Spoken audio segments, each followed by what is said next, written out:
Welcome back, my fellow agents. It is I, X7, your host of Zenorama, the podcast of heroes and monsters, and your agent of Ultra Action. Today is Thursday. That means we are reviewing the next 4 episodes of Ultraman Mebius, the 40th anniversary of the Ultra series, not counting Ultra Q. Sorry about that. Should have done that last year. I didn't think of it.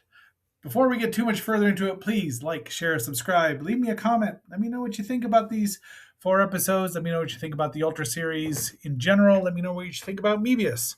Who's your favorite Ultraman? That'll be a good poll for the that I'll put up. But these are some good episodes, and it's kind of a extended story arc that we're getting into. So, without any further ado, get hold of that beta capsule and let's roll.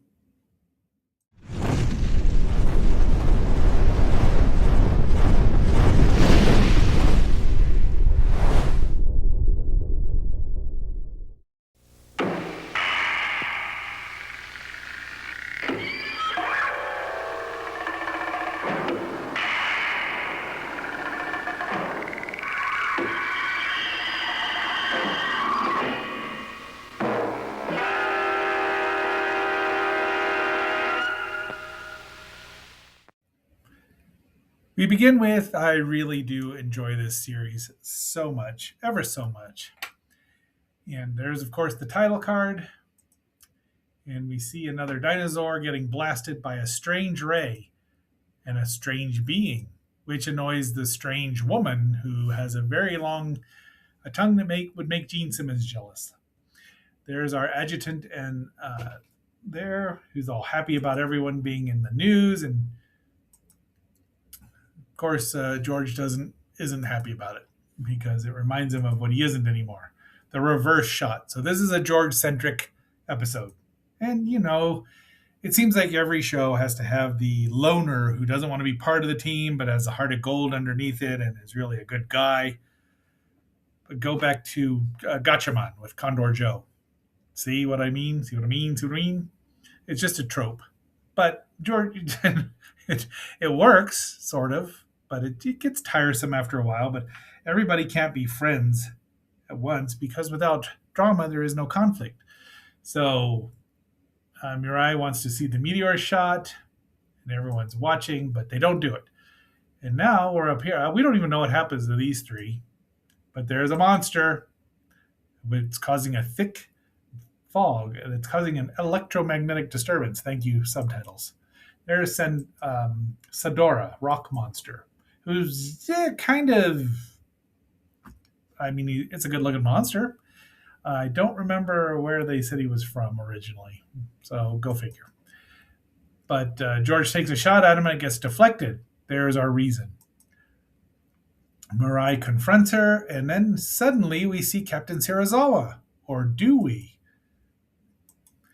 And Rue doesn't know. So they have an argument, and he's leaving. He's like, I'm not, this isn't good for me.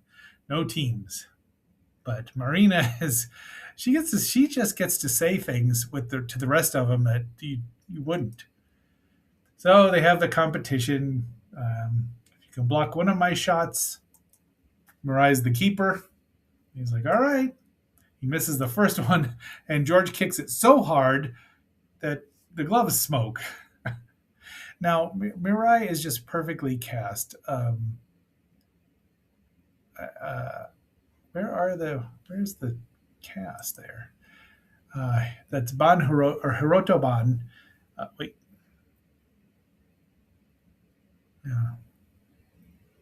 Yeah, Shinji. Oh, okay. Never mind. That's Shunji Igarashi.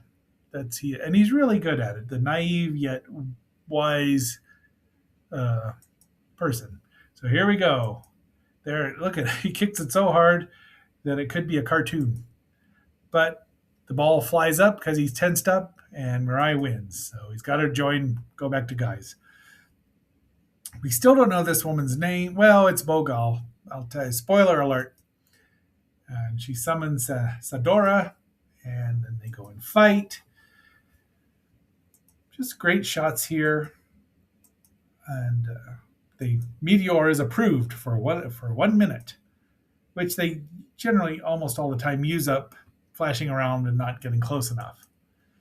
But Mebius recovers, zaps him, and now George is all happy, and Marina doesn't let him forget it. But then two more Sidoras show up. He's getting stomped. Suddenly, the blue giant shows up, zaps him, and now we find out his name, Srugi. Srugi. Japanese is hard with U's. I'm sorry, the U sound. It's almost always aspirated. Sergi, probably. Like a wild and crazy guy, you're talking Sergi. And now, what's wrong, Mirai? So that was the fifth episode. Now we're into the sixth episode. So these all aired from the week or the month of, well, the 4 weeks. The May 6th, yeah, all through May. May 6th to May 27th. And now Sergei and the Bogal, alien Sajin, are having a confrontation. And now but we're back to there after their jog. They're reciting the 5 Ultra Oaths. And then they're talking about that. And this is a Marina-centric episode because her Ultra hearing, because she hears really well, can hear things. 2 from the deep sea, which is a play on words. She blows away Rue at her shooting. She thinks he's a hothead. He thinks she's too much in her head. So Mirai keeps almost giving himself away constantly about hearing. So she flashes back to her superior hearing being she can hear the engines, so she won't push them past their limit, which is why she'll never be the world-class racer she wants to be. But that's Ryu, the hot-headed idiot. So then they find out that the monster here, the alien, is eating Sidora. Yama nama nama nam. That's like eating rocks, right? Yeah. So they're not sure if the blue giant's good or if the alien might be not bad if it's eating monsters. But Mirai says it's malevolent. Now, Captain, let me get back under here. What is Sakamozu, the captain. So now they throw his books back in there. George can't swim, so he won't go underwater, and they put Ryu and Marina together on purpose and Mirai just laughs at him. That's going to cost him. But look at this shot. I mean, they use real models and CGI where it's appropriate. It just enhances so it makes it look great. And there's our discrepancy. He's like, it's not that fragile. Settle down. But they're underwater, and there's a rock. It's a monster's egg. She hatches it, and out pops Twin Tail from Return of Ultraman, aka Ultraman Jack. And it got eaten by Gudon, which we saw already. So Mebius shows up, fights it underwater, and George is like, why is he doing that? Semicircular canals. So I like the English that they have in here. So they all must be conversant in reading English. And all of this is to get Marina to where she's recovered. They fire, zap. She laughs at him. So they've combined a little humor here now in these episodes. So they're not all dire because some are going to be more dire than others. People like to use the word dark, but I think that's just is not the right. It's a misnomer. Dire would be. There's Bogal. And we don't know his name yet, but, well, we do, but they don't. It's caught Mebius, and Konami's rightfully worried. Suddenly, a shot rings out. And there's the blue giant, Sergei. She knows who he is, and she leaves. These two confront each other, and he leaves. Okay, and we pause right now for station identification. You are watching Xenorama, the podcast of heroes and monsters on KXNO, part of the Xenorama Broadcasting Network. We now return you to our regularly scheduled program. I'll clue you in on the Revenge of the Fire Monster shortly. It's a very interesting story. So, an alien spaceship within our atmosphere. And they think it might be Sergei, but it's not. They want to attack it because aliens have got a bad rap on Earth. Not surprisingly, a lot of them are unpleasant to deal with. It's the planet Phantom, so they're Phantonians. And it's in Japan again, and there he is. He's hungry. Phantom's lost item. So they've got to find it. They feed him, and it's a C-Pin 929, which is their food supply, which has been shrunk down and compacted. So it probably weighs 7 billion pounds. Well, I would think. Or kilos. That would be 14 billion pounds. Um, because they're in a famine. So they're trying to get back to their home planet, but they have got to get their ship fixed. So there we go. They're all looking for it, and he's eating 6 months worth of the adjutant's food stamps. He's a little, but they still take a selfie with him while he's sleeping it off. And Mariah is daydreaming, but there it is, floating. And George says he's going to get him some paella, which I believe is quite tasty. But it broke, and now it's absorbing. And Tepe says it's gonna the end of it because it'll absorb all the atmosphere and just overtake the Earth. See, that's kind of reminds me of Bolton from the original Ultraman episode, but it's just food. It's really literally just food. So guess who wants it aside from the Phantonian? All right, so here's what we're going to use. Meteor is going to lift it up and take it to his ship, and Bob's your uncle. They can recover it, and off they go. So, but guess who wants? There's her tongue, which is a CGI tongue, of course. But they do it so quickly, it doesn't. You can't really tell. I mean, I couldn't even get a clear shot of it. And there's Bogal, gun loader. They get it going. Mebius shows up, battles Bogal, and gets the food away from because it wants to eat. Apparently, it just goes around eating planets. Well, spoiler alert for the next episode. There it goes. He battles, and Captain Serizawa, or is he, shows up. And it almost eats. It's going to eat him, but it doesn't. He turns. Sergei appears, but before he can blast it, he does. Actually, he does. Does he destroy Bogal?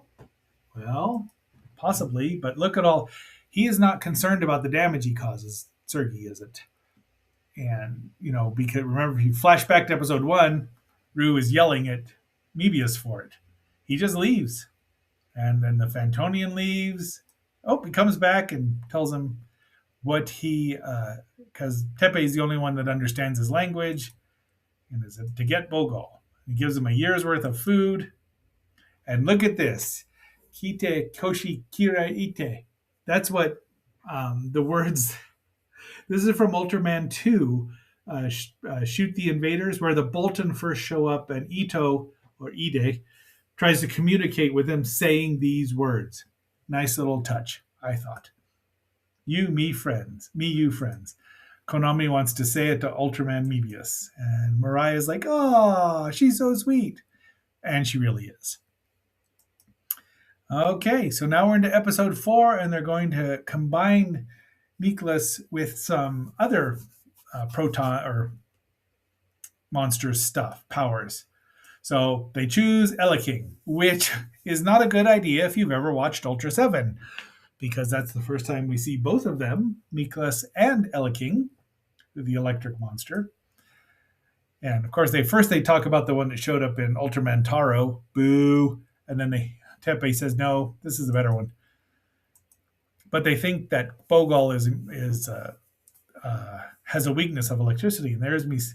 Misaki and the two obsequious purple and clairvoyant aides are just fawning all over her. And so she says, go.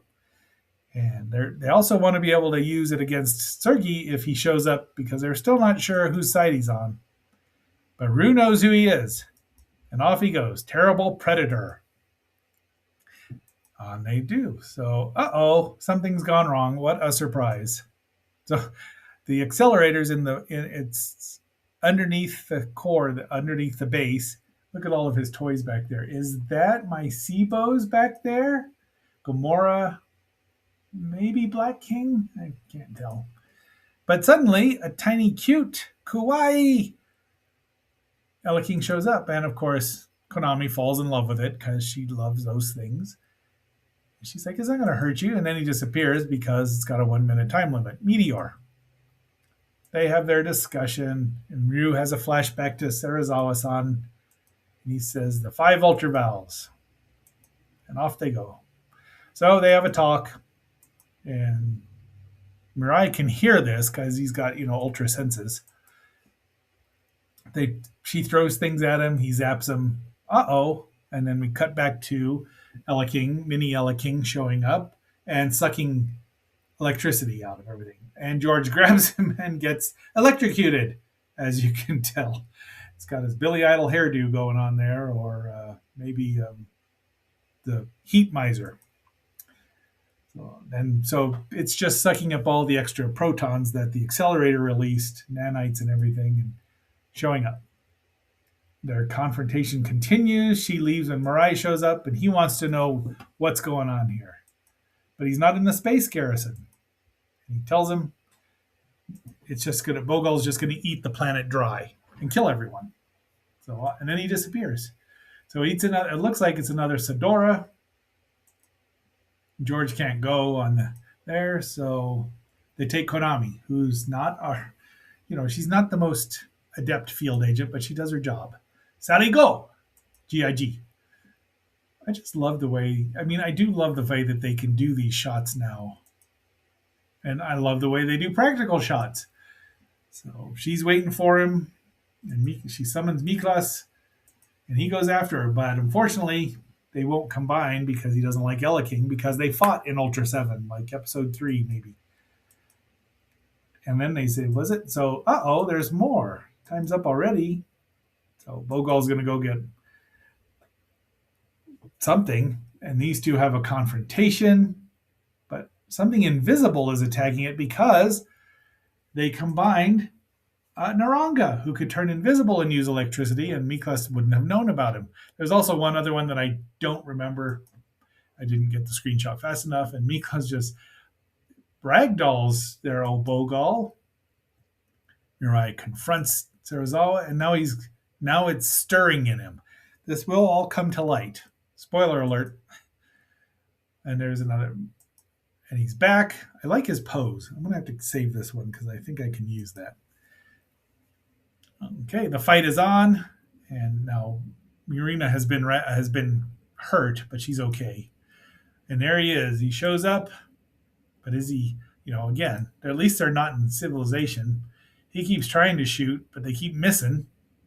And now he's going to blast Mebius as well. Rue gets through to him. And the current captain is like, all right, something's going on there. Unfortunately, it slows him down enough to get blasted by Bogol. But now Mebius zaps the monster, and it kabooms, blows up real good. And then Sergei leaves. So does Mebius. And that is it. And that is our episode, or the 4 episodes for today. And let's pause here for a moment.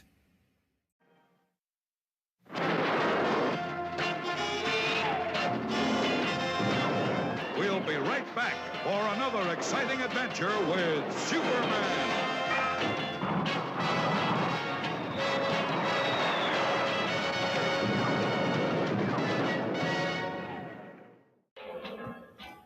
You better believe I want to play Rock and Roll High School over this, but I'm just worried about copyright strikes.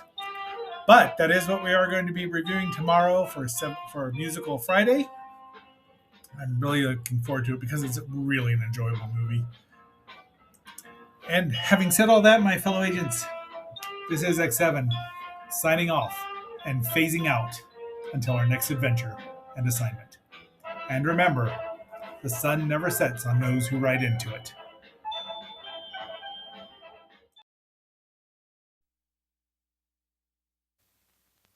It's 1980. Welcome to Rock and Roll High School. Rock and Roll High School? Do you want to stand there and hold my hand? Tell me, baby, if you're not a man. Do you want a man? Do you want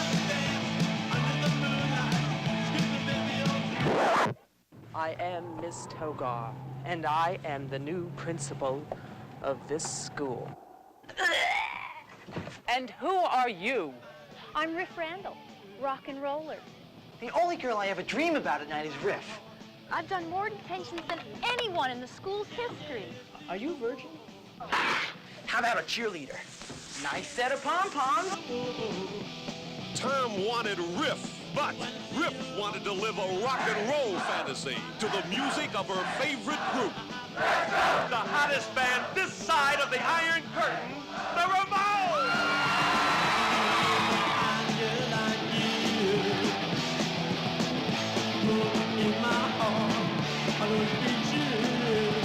You have managed to upset the entire school with this godforsaken noise.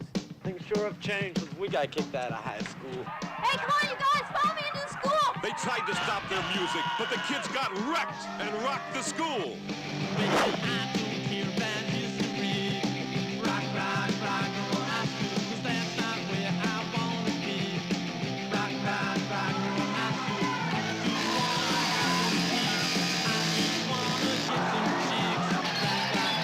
I just talked to the chief of police. He's going to storm the building. Rock and Roll High School, the school where the students rule. Could your school be next?